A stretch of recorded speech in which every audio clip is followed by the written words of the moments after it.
Amados hermanos, feliz día del Señor. En el año 2003, hace apenas unos 15 años, a 90 kilómetros al norte de Jerusalén, una excavación arqueológica encontró algo fascinante. Era un sello de buen tamaño, en excelentes condiciones, en donde se encontraba registrado el nombre de un rey de Israel, importante rey, su nombre Jeroboam. Se confirmaba una vez más que la historia bíblica es una historia totalmente auténtica. Este rey gobernó las tribus del norte más o menos en el año 800 a.C. Fue un rey que gobernó y en simultáneo tuvo varios profetas que de parte de Dios traían mensaje para el pueblo y para el palacio. Coincidieron ahí en ese tiempo el profeta Oseas, el profeta Amós y también el profeta Jonás. Hemos de ocuparnos hoy de este último, el profeta Jonás. Hay un libro en el Antiguo Testamento de pocas páginas que nos relata su historia. Y noten lo que acabo de decir, nos relata su historia. A diferencia de los otros libros proféticos del Antiguo Testamento, no encontramos aquí una serie de oráculos, de mensajes, de discursos proféticos dados por el Espíritu Santo de Dios al pueblo, a través de algunos de estos hombres de Dios. No, el libro del profeta Jonás es un libro de historia. Nos narra, nos cuenta lo que aconteció con este profeta en un determinado momento de su vida. Quiero hacer, por lo tanto, la aclaratoria de que el libro no marca el comienzo de la tarea profética de Jonás. De hecho, cuando vamos a revisar en los libros de historia del Antiguo Testamento, Segunda de Reyes, capítulo 14, versículo 25, podemos leer lo siguiente. Abro comillas. El rey Jeroboam volvió a establecer las fronteras de Israel, desde la entrada de Hamat hasta el mar de Arabá, tal como lo había anunciado el Señor, el Dios de Israel, por medio de su siervo Jonás, hijo de Amitai, profeta de Gat-Hefer. Noten, hermanos, la referencia explícita a que fue por medio del profeta Jonás que llegó palabra de Dios al pueblo de Israel, anunciándoles que habrían de tener un período de bonanza económica, de estabilidad política, de expansión territorial, de tal manera que Israel experimentaría esa situación de bienestar. Pero también es cierto que en simultáneo otros dos profetas advirtieron, denunciaron, enjuiciaron a estas 10 tribus del norte, a las tribus de Israel, advirtiéndoles que se encontraban en situación de injusticia, de inmoralidad, de maldad, y que esto era contrario a la voluntad de Dios. Así que Oseas y Amós llevaron mensaje profético moralizante al pueblo, tratando de encauzar al pueblo que se desviaba junto a su rey del camino que Dios quería. Este era el mensaje que estos dos profetas llevaban. Pero también en simultáneo era cierto que otro profeta, y es Jonás, recibe de parte de Dios un mensaje que también es cierto y se habrá de cumplir durante 40 años, 41 años para ser exactos, y es que habría bienestar en Israel, bienestar económico, bienestar político, bienestar militar, bienestar social. Hecha esta advertencia, esta aclaratoria, y de una vez mencionando que nos ocuparemos en este sermón de la reflexión teológica que había y que tuvo que darse en uno de estos tres profetas, de manera específica en el profeta Jonás, que quiero titular mi predicación La teología de Jonás. ¿Por qué, hermanos? ¿Por qué el título? Porque es evidente que en los hombres, siervos de Dios, miembros del pueblo de Dios, de quienes tenemos evidencia que llevaron mensaje profético, que cumplieron tarea profética en el pueblo, de parte de Dios, la llevaban para mandatarios y la llevaban para gente ordinaria, en las calles o en palacio.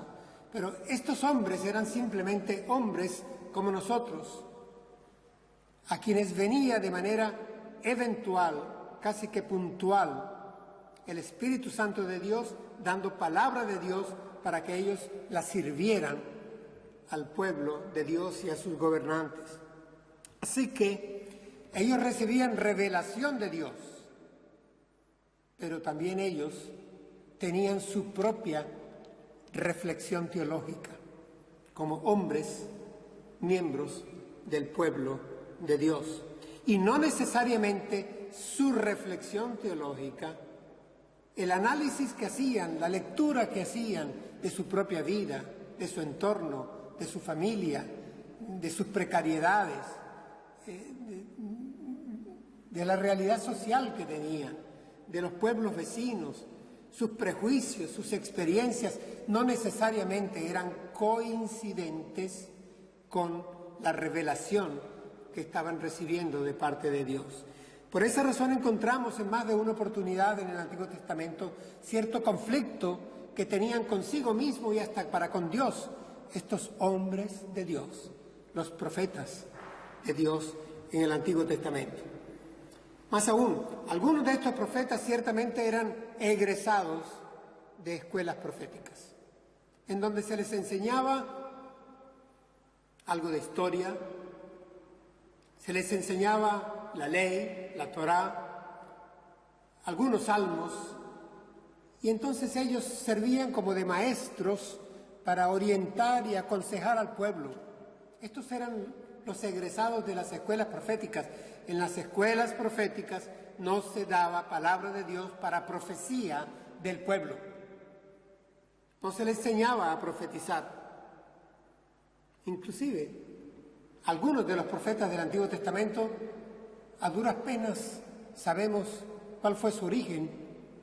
Uno de ellos era un hombre de campo que estaba detrás de las yuntas de bueyes, arando sus terrenos, cuando el Señor lo tomó para ser profeta. Otro advirtió: yo no soy hijo de profeta. Advertían que eran simplemente hombres de Dios a quienes había llegado, por ser miembros del pueblo de Dios y porque Dios les había escogido, había llegado palabra de Dios para el pueblo. No sabemos si Jonás perteneció a una escuela profética o era simplemente un hombre que estaba en Jerusalén y a quien le tocó profetizar, primero, un mensaje agradable para el pueblo y para el rey. Y ahora lo encontraremos en el relato que habremos de leer, que le es encargada una segunda tarea profética. Sé que al escoger a este personaje y lo que es casi la introducción de la historia que aquí se narra en este libro de Jonás, estoy luchando con una idea muy generalizada y correcta. Cuando hablamos de Jonás, viene a nuestra mente casi siempre un gran pez, algunos dicen una ballena, es decir, una historia fascinante, casi que difícil de creer, de aceptar en la mera razón, aunque también es una historia que dio lugar a que el gran Jacques Cousteau elaborara su llamado documento número 35, que él titulara El pez que se tragó a Jonás. Es decir, es una historia que en las escuelas bíblicas dominicales, escuelas de vacaciones, nosotros las enseñamos a nuestros niños porque forma parte de lo que en realidad aconteció con este profeta. Pero hay mucho más de lección en este libro. Y quiero que hoy no nos ocupemos precisamente de los eventos sobrenaturales que están narrados en el libro y de una manera altamente literaria, elogiada por muchos expertos. Quiero que nos ocupemos de qué había en la mente de Jonás, en el corazón de Jonás, como reflexión teológica que le hizo responder de una manera muy característica, muy peculiar, ante la revelación de Dios que le fue dada, que le fue confiada. Es decir, Jonás responde, habrá de responder ante el llamado de Dios en esta segunda tarea, en esta segunda misión, de una manera especialmente llamativa. No vamos a agotar el libro, ni siquiera agotaremos el personaje, pero voy a leer para ustedes los primeros 3 versículos apenas del libro de Jonás, y sobre esto trataremos en el sermón. Leo, pues, en Reina Valera, versión 2015, los primeros 3 versículos del libro. La palabra del Señor vino a Jonás, hijo de Amitai, diciendo: levántate y ve a Nínive, la gran ciudad, y predica contra ella, porque su maldad ha subido a mi presencia. Entonces Jonás se levantó para huir de la presencia del Señor a Tarsis. Descendió a Jope y halló un barco que iba a Tarsis, y pagando su pasaje entró en él para irse con ellos a Tarsis, huyendo de la presencia del Señor. Hasta ahí la palabra de Dios. Hermanos, noten cómo comienza el texto bíblico. Una vez más es la iniciativa de Dios llegando al hombre. Vino palabra del Señor a Jonás, hijo de Amitai, dándole una orden triple: levántate y ve a Nínive, la gran ciudad, y predica contra ella, porque su maldad ha subido a mi presencia. Es decir, levántate, ve y predica. En el hebreo dice: levántate, ve y proclama a gran voz. Es una predicación que habrá de ser oída y probablemente va a ser escandalosa. El mensaje no va a ser agradable, puesto que lo que ha subido a la presencia de Dios es la maldad de la gran ciudad. Y habrá de llevar Jonás un mensaje en el cual reclamará arrepentimiento de parte de la ciudad, de todos los habitantes, para evitar que la destrucción venga a ellos. Nínive, hermanos, en el siglo XIX fueron descubiertas allá en el norte del Irak de hoy, al este del río Tigris, las ruinas de esta gran ciudad. Pasó a ser un territorio florido para los arqueólogos. Encontraron murallas, kilómetros de murallas, enormes puertas, figuras de leones gigantescas talladas en piedra, altos y bajos relieves, paneles, escrituras cuneiformes, palacios, avenidas. Impresionante. Pero es que nada menos se trataba de la gran capital del gran imperio asirio, una de las grandes ciudades de ese entonces. Por cierto, muchas de estas maravillas arquitectónicas fueron destruidas en los años recientes por el mal llamado Estado Islámico. Era pues la gran ciudad, así la llama el texto bíblico: levántate y ve a Nínive, la gran ciudad. Y cuando ahí se pone la gran ciudad, no era solamente por lo majestuosa y lo inmensa que era, según la Escritura, a paso de prédica, de proclama, de pregón, 3 días para atravesarla. Y, según también la Escritura bíblica, alrededor de 120.000 habitantes. Hermanos, estamos hablando de una ciudad, capital de imperio, hace 2.800 años, con una población de 120.000 habitantes, evidentemente una gran ciudad. Y les decía que en el texto bíblico la palabra gran, que califica a la ciudad, ese adjetivo, no solamente se refiere a sus dimensiones, sino también a lo que suele acontecer con las grandes capitales.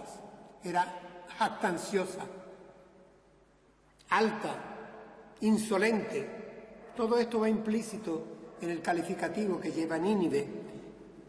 Así que el mensaje de parte de Dios para el profeta es: levántate y ve a la capital del imperio asirio, a la gran ciudad, y predica contra ella, porque su maldad ha subido a mi presencia. Hermanos, ubiquémonos por un momento en el escenario. Jonás está en Jerusalén y recibe de parte de Dios la encomienda de ir a través del desierto y llegar al imperio asirio, a la capital de este imperio.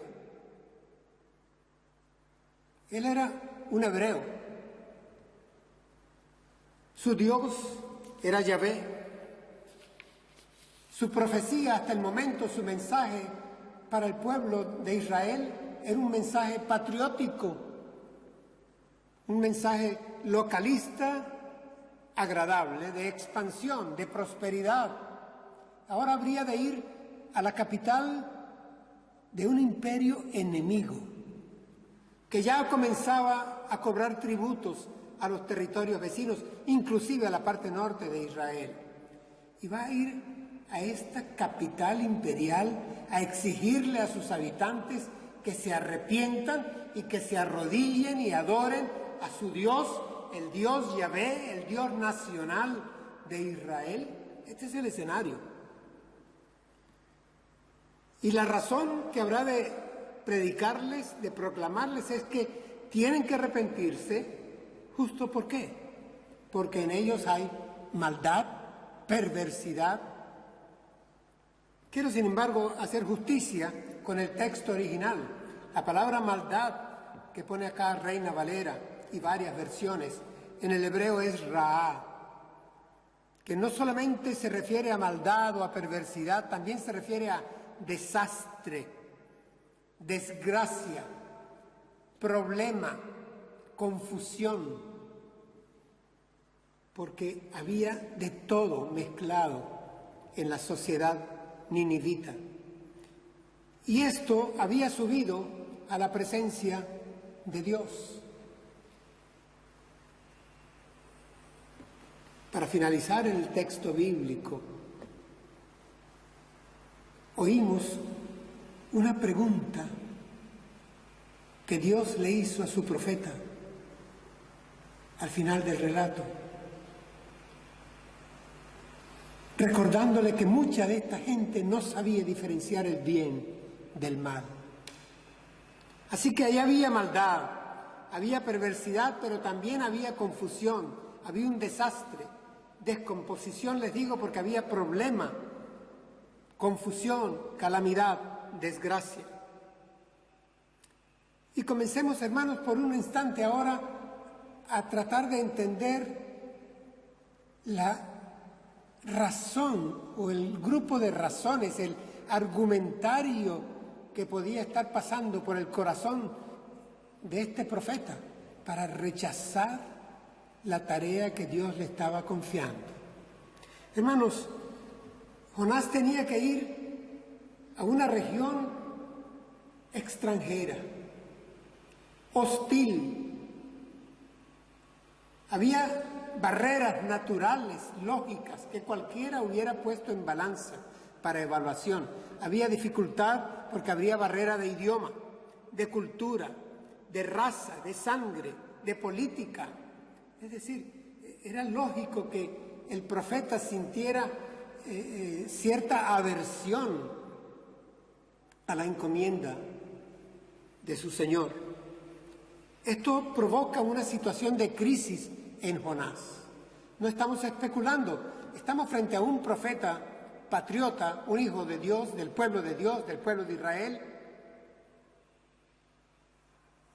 que se le encomienda ahora que vaya a la capital del imperio, el gran imperio asirio, uno de los más crueles que conoció la historia antigua, y que allá vaya a predicar arrepentimiento y gracia, perdón, misericordia de parte de Dios para evitar destrucción.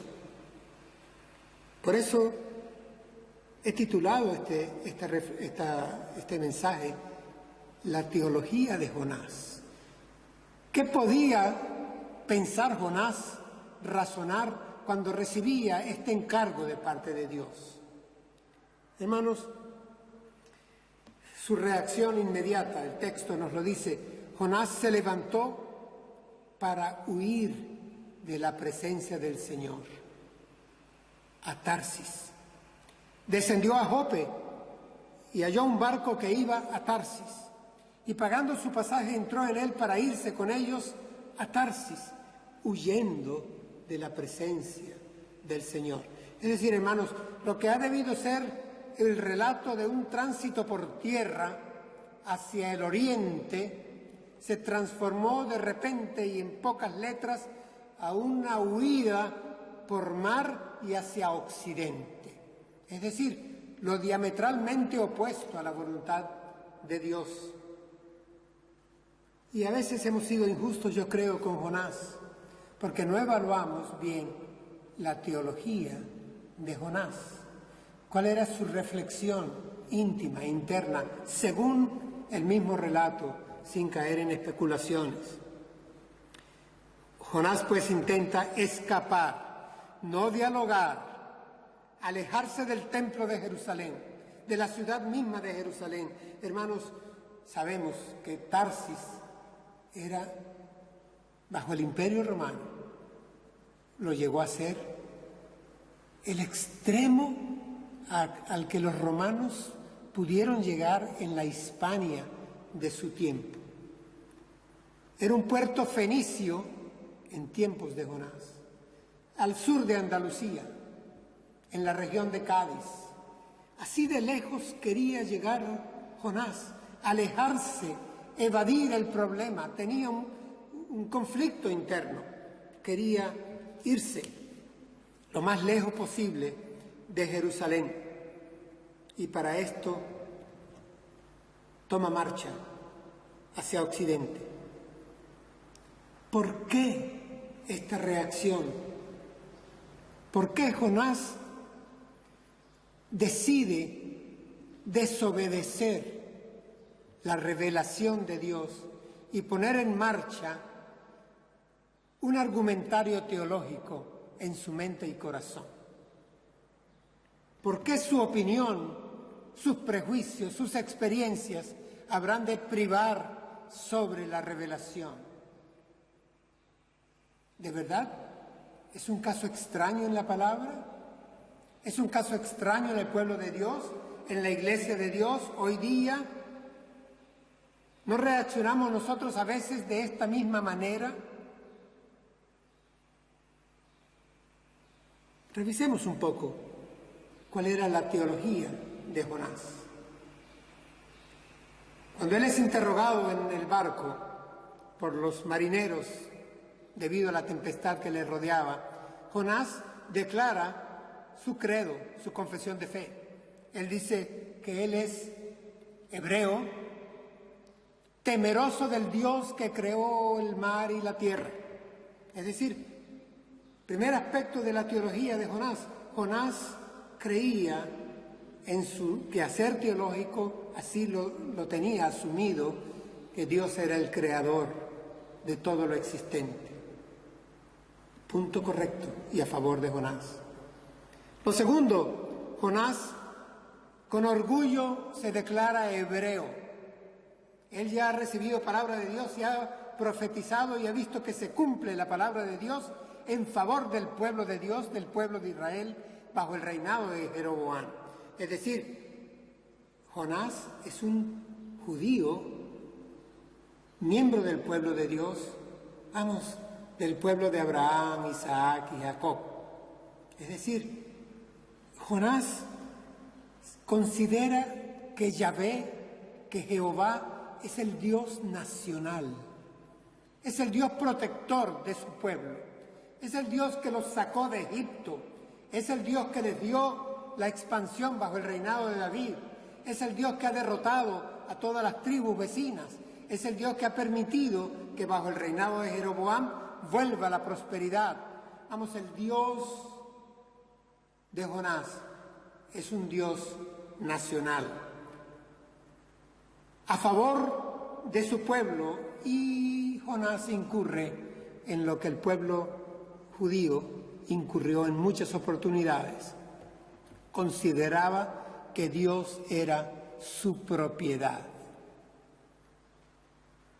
Hermanos, este es un error en el cual tal vez nosotros también podemos incurrir a veces. Nosotros somos propiedad de Dios, comprados a caro precio. Dios no es propiedad de nosotros. Jonás concebía que Dios, el Yahvé, estaba al servicio de guardar, de prosperar a su pueblo. Y esto es un error teológico, la apropiación de Dios. Jonás patentaba el Dios de Israel, el Dios de Abraham, Isaac y Jacob, como un Dios propio. Tercer punto en la teología de Jonás. Jonás tenía cierta arrogancia espiritual, arrogancia moral, arrogancia religiosa, hasta arrogancia racial. Había un supremacismo aristocrático, moral, religioso en Jonás, por ser miembro del pueblo de Dios. No consideraba que otros pueblos en otras latitudes fueran dignos de recibir mensaje de salvación de parte de Dios. Hermanos, cuidémonos de que en nosotros pudiera tal vez haber algo de esta teología de Jonás, en términos de considerarnos nosotros espiritualmente superiores, moralmente dignos, como he dicho, religiosamente píos, santos, y compararnos con otros desde una torre de marfil porque formamos parte de la Iglesia de Jesucristo, pueblo escogido de Dios, real sacerdocio, nación santa. Vamos, esto es cierto, lo escribe el apóstol Pedro, pero que no nos embargue ni embriague el corazón y nos lleve a concebirnos superiores a los que nos rodean. Es un error teológico. Otro elemento en la teología de Jonás. Jonás quería utilizar a Dios para fines e intereses propios. Jonás, en su quehacer teológico, albergaba inclusive un sentimiento indigno, bajo, de venganza. de desprecio, de desear el mal, la destrucción, que la ira de Dios viniera sobre pueblos vecinos, entre ellos el pueblo asirio, la ciudad de Nínive. ¿Podría ser posible que Dios se ocupara de salvar a los ninivitas? En el quehacer teológico de Jonás, él no lo concibe. Esta gente es digna de destrucción. Y sin embargo, en su quehacer teológico lo confiesa. Capítulo 4, él dice, es que cuando estaba yo allá en mi tierra, no tendría yo razón cuando yo decía, si llevo predicación, palabra de Dios de arrepentimiento, tal vez esta gente se arrepiente y entonces no va a ser destruida por Dios. Miren, hermanos, Jonás quería la ira de Dios sobre los que él detestaba. Quería utilizar a Dios en la historia para intereses propios que satisfacieran sus deseos de venganza, de odio, de supremacismo. Definitivamente, hermanos, estos elementos teológicos estaban errados, estaban equivocados. Y el clímax de ellos era una pregunta que él se levantaba. ¿Cómo era posible que el Dios que dispensaba gracia y misericordia para con su pueblo fuera capaz también de dispensar gracia y misericordia para con un pueblo enemigo?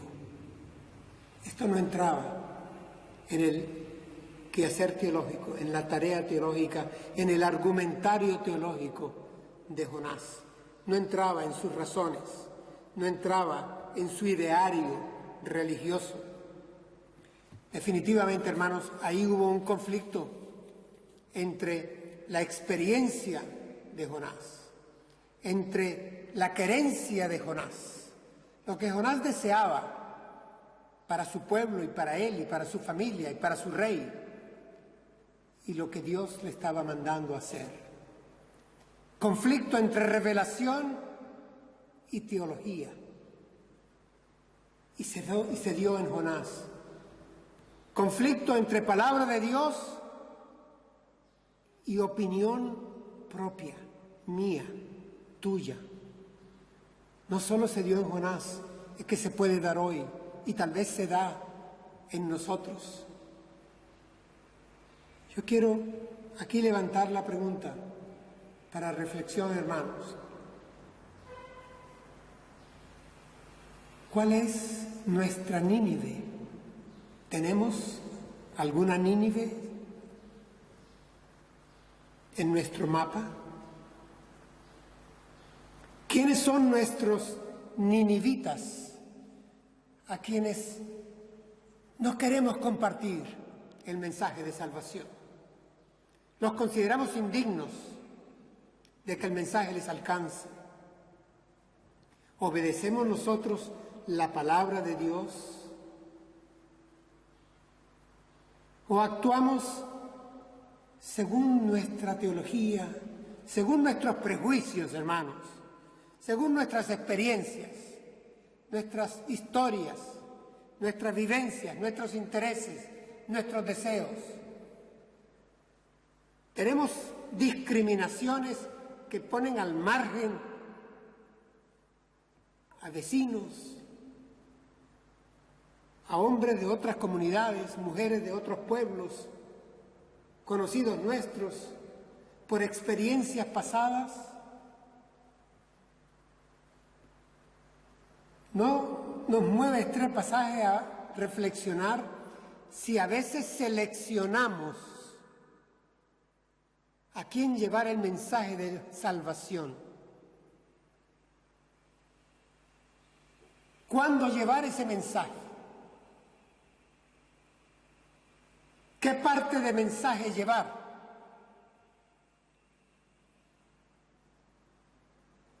¿Incurrimos a veces en ello, hermanos?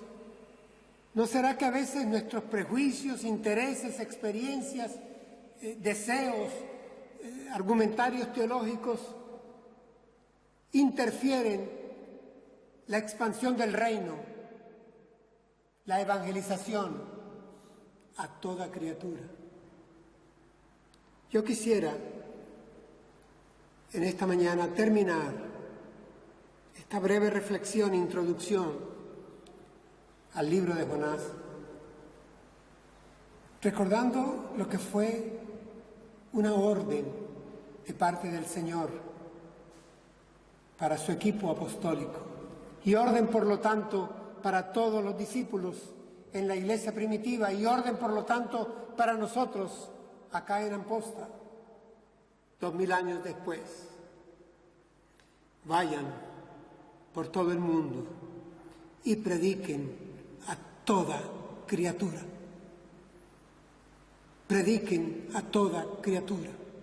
Hermanos, llevemos palabra de Dios a los que no la tienen. Llevemos luz donde hay oscuridad. Es nuestra orden de parte de Dios.